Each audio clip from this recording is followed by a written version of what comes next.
朋友們，大家好。先請你思考一個問題：屋企嘅冰箱係咪常年都放住蘋果？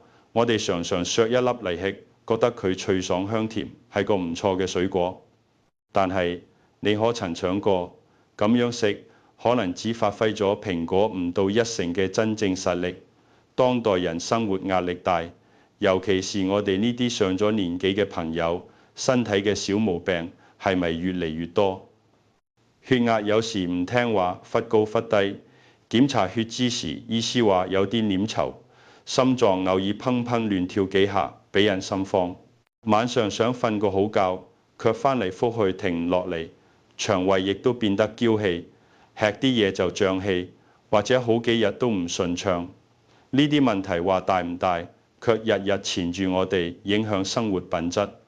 若果我今日話俾你啲，唔使花大錢買名貴保健品，只要俾蘋果加上一個家家戶戶廚房都有嘅黃金夥伴，用最簡單嘅方法一齊煮一鍋水，就能夠對啱啱提到嘅嗰啲狀況起到好好嘅集中調理作用。你會唔會覺得不可思議？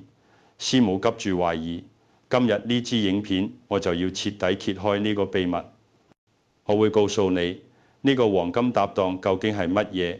佢同蘋果結合，點解能夠產生1+1大於2嘅奇妙效果？更重要嘅係，我會手把手教你點樣做，以及飲用時有邊啲要特別注意嘅細節。睇完之後，你就能夠學會一個守護全家健康、簡單又慳錢嘅養生法寶。開始之前，若你關心自己同家人嘅健康，請先點擊訂閱並開啟通知。如果你亦都感同身受，歡迎喺留言區輸入1。若您亦受類似疾病困擾，請喺留言區留言，我會盡力回覆你嘅問題。好，我哋立刻進入主題。首先，重新認識呢位最熟悉嘅朋友——蘋果。點解一日一蘋果？醫生遠離我嘅諺語能喺全世界流傳咁耐。說實話，絕對唔係空穴來風。蘋果嘅第一個驚人秘密就藏喺我哋嘅血管裏面。上咗年紀最怕嘅係乜嘢？就係血管出狀況。血管好似家裏面嘅水管，用久咗難免生鏽堵塞。血液裏面嘅膽固醇與脂肪就好似水管中嘅油污與雜質，慢慢黐埋血管壁上。時間一長，血管就變窄變硬，各種心血管疾病便找上門。咁點算呢？蘋果裏撞住一位頂級清道夫果膠。果膠係一種水溶性膳食纖維，進入腸道後，好似一塊吸力超強嘅海綿，主動吸附多餘嘅壞膽固醇，亦即係低密度脂蛋白 （LDL） 同膽汁酸。吸附之後唔俾身體再重新吸收，而係將呢啲垃圾牢牢包裹住，透過排便帶出體外。呢啲過程好比請咗專業嘅通管師傅，佢唔係粗暴沖刷，而係用聰明嘅方法，一點一滴把管壁油污溶解帶走。如此一來，肝臟為咗製造新嘅膽汁酸，就必須消耗更多血液中嘅膽固醇，血液裏壞膽固醇嘅水平自然下降。血管變乾淨，血流更順暢。另講，心肌梗塞與中風嘅風險係咪就大大降低咗？呢個可唔係隨口一講，科學家早已注意到呢點。曾經有一項喺荷蘭進行嘅大規模長期追蹤研究發現，嗰啲長期攝取富含此類抗氧化物，尤其係黃酮類水果嘅人群，心血管整體健康表現確實更為出色。呢個唔就印證咗蘋果喺保護心血管方面嘅巨大價值咩？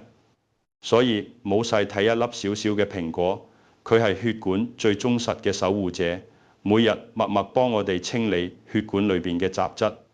除咗清血管，蘋果仲好會穩定血壓。好多朋友困擾於高血壓，血壓好似坐雲霄飛車一樣忽上忽下，心臟負擔好大。醫師總叮囑我哋要低鈉飲食，少鹽，但好多人唔知道，光少鈉仲唔夠，更要主動補鉀。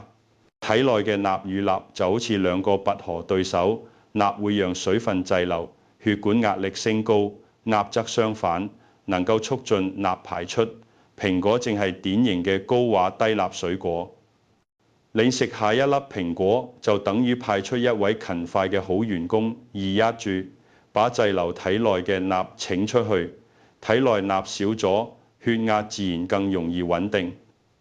不僅如此，研究仲發現蘋果，特別係蘋果皮，含有一類叫黃酮嘅神奇化合物，能保護血管內皮細胞，維持血管彈性。年輕人嘅血管好嘅原因係有彈性，能屈能伸。隨住年紀增長，血管慢慢硬化，失去彈性，血壓就容易飆高。蘋果中嘅黃酮就好似替血管做保養，俾佢保持年輕與柔韌。你睇，蘋果一邊幫我哋排出多餘嘅鈉，一邊保養血管，雙管齊下，堪稱天然嘅高級穩壓器。傾完心血管，再談腸胃，好多中老年朋友都有同感，腸胃功能大不如前，吃得唔啱就脹氣、消化不良、腰不便秘，好多日腰唔喐就拉肚子。其實蘋果對調理脾胃好有一套。以中醫觀點，蘋果性味甘，偏涼，入脾胃經，有健脾益胃、生津潤燥之效。從現代營養學睇亦都合理，尤其係煮熟嘅蘋果，健康價值會出現奇妙轉變。生蘋果嘅果膠與膳食纖維較硬朗，通便效果佳。一旦加熱煮熟，果膠會軟化並釋放更多益處。軟化後嘅果膠具收斂作用，對於經常莫名腹瀉、偏虛寒體質嘅人好有緩解效果。同時，煮過嘅膳食纖維對腸道刺激更溫和，既能促進腸蠕動、緩解便秘，又唔會過度刺激。呢個就係我哋話煮熟嘅蘋果能雙向調節腸道功能嘅原因。不管你便秘定係腹瀉，佢都能溫柔咁幫腸胃揾返平衡。繼續揭曉黃金搭檔前，再分享個小知識。今日推薦用紅蘋果，主要因為紅色入心，更有利心血管健康。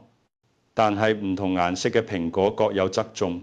若果最近有啲咳嗽、肺部不適，青蘋果更潤肺生津；若果消化不良、食慾不振，黃蘋果健脾益胃嘅效果更突出。呢個就係老祖宗五色入五臟嘅智慧。蘋果單兵作戰已如此厲害，咁若再配上一位黃金夥伴呢，效果將超乎想像。呢位搭檔就係家家都有嘅紅棗，唔好少睇呢幾粒紅色小嘢。若果蘋果係清理大師，紅棗就係頂級保養專家，兩者搭配絕唔係1+1等於2咁簡單。我哋常聽長輩話，女人要多食紅棗補血。其實唔似係女性，上咗年紀嘅人普遍氣血不足。氣血不足嘅表現係白天冇精神、頭暈眼花、心悸心慌。到咗夜晚明明好累，卻翻嚟覆去瞓唔着，多夢易醒。點解？以中醫嚟睇，呢個叫心血不足、心神不寧。心臟好比一盞油燈，血液就係燈油，油充足，火苗穩定明亮；油不足，火苗就搖曳不定，甚至熄滅。心神寄託於心血，心血虧虛，心神無處安放，人自然失眠心慌。紅棗自古就係補中益氣、養血安神嘅上品。佢嘅核心作用就係俾身體，特別係心臟補充燃料氣血。當心臟氣血充盈，跳動就有力而規律，心神有咗安穩嘅家，自然更易入睡，睡眠品質提升。現代研究亦都印證紅棗富含棗鹼類與黃酮類化合物，被證實具有鎮靜、助眠與抗焦慮作用，能幫助放鬆神經，更快進入深度睡眠。老智慧與新科學喺呢度完美相遇。除咗養血安神，紅棗仲能夠健脾和胃，佢能夠提高唾液中澱粉酶活性，幫助我哋更好咁消化吸收營養。諗下睇，食再多好嘢，若脾胃運化差，吸收唔到，亦都係徒勞。紅棗像個推進器，確保蘋果同其他食物嘅營養被充分利用。更妙嘅係，紅棗本身亦都係高壓食材，仲記得咩？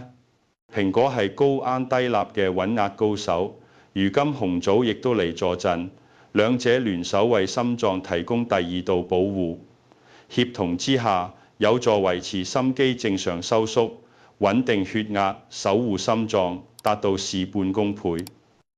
當然，想讓紅棗發揮最佳效果，首先得會挑。教你一招：一睇顏色選自然嘅紫紅色，若顏色太鮮亮像染過，要小心。二睇外形挑飽滿，表皮皺隻少嘅。三，用手捏好嘅紅棗按下去有彈性，好快回彈。若果覺得濕纖或乾硬如石，品質恐不佳。好。而家兩位主角蘋果與紅棗都到齊咗，一個負責清理，一個擅長保養。當佢哋喺同一鍋湯度相遇，會產生乜嘢化學反應？呢個正係今日嘅重點。想像一個畫面，心血管系統如同城市供水網，蘋果轉專業管道清潔工，用果膠把管壁堆積嘅壞膽固醇一啲啲清掉，確保管道暢通。但只係清潔夠咩？唔夠。如果水泵、心臟壓力不足，水流、血液仍然無力，循環依舊不順。此時，紅棗呢位能源工程師登場，補足氣血，等於俾水泵加滿油，增強心臟泵血功能。一個疏通管道，一個強化動力嘅乾淨又有力，整個供水系統、心血管系統自然運轉更高效、更健康。呢個就係蘋果紅棗湯俾血管上嘅第一道雙保險，既治標清垃圾又治本強動能。呢個係單吃任何一種食物都難以達成嘅完美配合。好多朋友做食療時會擔心呢個會唔會太寒，嗰個會唔會太燥，尤其中老年人脾胃偏虛，禁唔起刺激。呢點上，蘋果與紅棗嘅組合考慮得好周到。前面提到，中醫認為蘋果性稍涼，若果單吃好多，或脾胃虛寒者可能不適；而紅棗性質溫和，偏溫補。兩者同鍋牛煮，一涼一溫，性味變中和，煮出嘅湯不寒不燥，性情平和，如同行溫氣，溫潤入脾胃，既能發揮蘋果清潤之長，又不致帶嚟寒涼刺激，亦都能夠得到紅棗溫補能量，又不易上火。對絕大多數體質，尤其需要溫和調理嘅族群，簡直係天作之合。經過清補結合、寒熱平衡嘅協同作用，蘋果紅棗湯能帶來乜嘢？我把佢歸納為四大核心目標：清理血脂、穩定血壓，蘋果果膠清走壞膽固醇。兩大高畫明星聯手調節血壓，從源頭維護心血管，補足氣血，安神助眠。紅棗養血安神，改善心血不足引起嘅失眠心居，俾你夜裏瞓得沉，白天精神足。調理腸胃，雙向平衡煮熟嘅蘋果與紅棗溫和不刺激，既能緩解便秘，又可改善腹瀉，使腸胃回歸健康。保護心臟，強健心肌，蘋果抗氧化物，維護血管彈性；紅棗補益心氣，雙重作用讓心臟更強壯、更年輕。聽到呢度，係咪覺得好神奇？其實養生並唔複雜。我有位姓張嘅老同學，先前血糖、血壓都喺邊緣值，晚上亦都總瞓唔好。我將呢個方法推薦俾佢，佢好認真，每週飲3-4次。大概3個月後再見面，成個人氣息亮咗，説話中氣十足。佢特別開心咁話，睡眠品質大幅改善。上個月檢查嘅時候，醫師亦都話各項指數穩定好多。當然，我哋要強調，呢個只係食療嘅輔助，佢自己嘅藥物治療與飲食控制亦都做得好好。但係呢碗簡單嘅蘋果紅棗湯，確實俾咗佢好大嘅正面支持。講咗咁多好處，相信你已經迫不及待想知道呢碗神仙水點樣煮。唔急，最詳細、最實用嘅黃金食譜而家奉上。準備材料：紅皮蘋果2粒，務必選紅皮，因為好多抗氧化物喺皮裏，而且中醫認為紅色入心。紅棗8到10粒，大小適中即可。清水約1.5公升，約6碗。可選配料：生薑2到3片，體質偏寒、手腳冰冷者可增強溫熱感，枸杞1小撮。想加強護眼、補腎，可在起鍋前5分鐘加入。紅糖適量，喜甜且無血糖問題者可少量加入，有助暖宮活血。關鍵第一步，食材徹底清洗，冇睇細睇呢一步，直接關係到飲落去嘅湯乾唔乾淨。紅棗表皮皺褶多，容易藏污納垢，千祈冇淨係用水沖一沖。正確做法，將紅棗放入碗中，加1手食鹽同1手麵粉，再加少量清水，用手反覆搓洗食鹽，可消毒抑菌。麵粉吸附力強，能夠把皺褶中嘅灰塵同雜質帶出，再以清水沖淨，你會發現洗出嚟嘅水係渾濁嘅，就知道效果幾好。因為要連皮吃，蘋果嘅清洗亦都好重要，建議用鹽水浸泡10分鐘，再用手掌搓洗表皮，最後以流動清水沖乾淨。詳細熬煮步驟：1. 處理食材洗淨嘅紅棗，可用刀劃幾道口，較容易出味。至於要唔要去核，呢度有講究。中醫認為棗核偏燥熱，若果你容易上火、口乾舌燥，建議去核，讓湯性更平和。若無此顧慮，大核煮都得。蘋果洗淨之後去籽，連皮切小塊。2. 下鍋熬煮，準備砂鍋最佳，受熱均勻，保溫好，更能夠把營養熬出嚟。冇砂鍋用不鏽鋼鍋亦都可。將蘋果塊同紅棗放入鍋，加入1.5公升清水。3. 掌握火候同香氣，先大火煮沸，再轉小火加蓋慢煮約20分鐘。過程中你會聞到療癒嘅香氣變化，先係蘋果清新嘅果酸香，漸漸地紅棗濃郁，甜香滲入，兩種香氣交織，形成溫暖安定嘅味道。煮到蘋果塊軟糯，湯色微黃透亮即可。4. 最後調味，若要加枸杞，關火前5分鐘放入；若加紅糖，關火後利用餘溫攪勻即可。做好後先冇急住飲。作為負責任嘅健康分享者，我有5點重要提醒。第一，糖尿病或血糖偏高嘅朋友請特別注意，蘋果與紅棗含天然果糖與糖分，煮成湯後更易吸收。若你有糖尿問題，請務必別加紅糖。紅棗嘅量亦都最好減至3至4粒。最保險嘅做法係喺嘗試前先諮詢醫師或者營養師，確認係咪適合你嘅身體狀況。健康第一，切勿大意。第二，食療僅為輔助，絕不能替代藥物。呢碗湯再好，佢亦只係食物，係支援部隊，唔係主力軍。若你本身有高血壓、心臟病等慢性病，且正喺度服藥，務必依醫囑按時用藥並定期覆診。此食療方可作為日常保養嘅一部分，但絕不可取代正規治療，要有科學認知。第三，過猶不及，適量為先。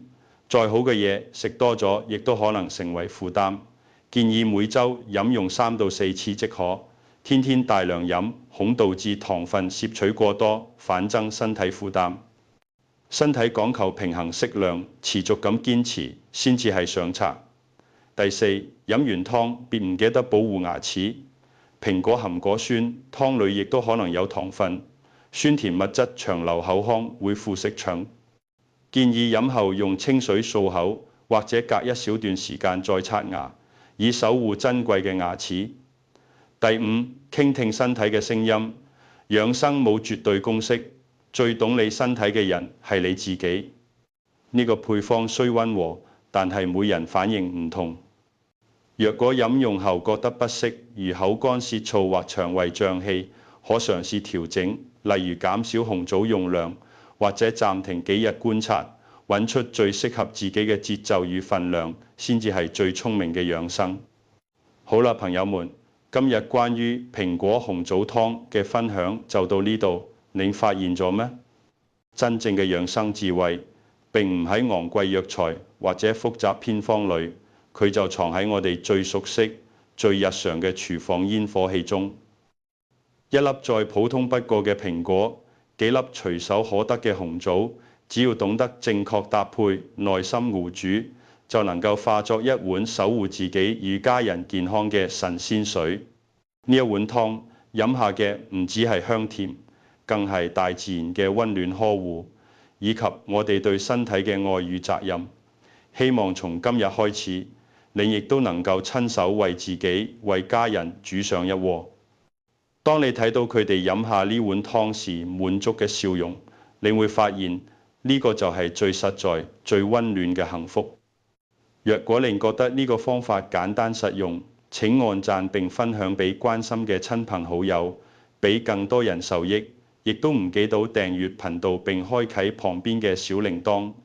未來更多簡單有效唔花錢嘅健康知識，你先至能夠第一時間收到。祝每位朋友都能夠食得啱、瞓得香、身體硬朗、健康長壽。我哋下個影片見，林強醫生。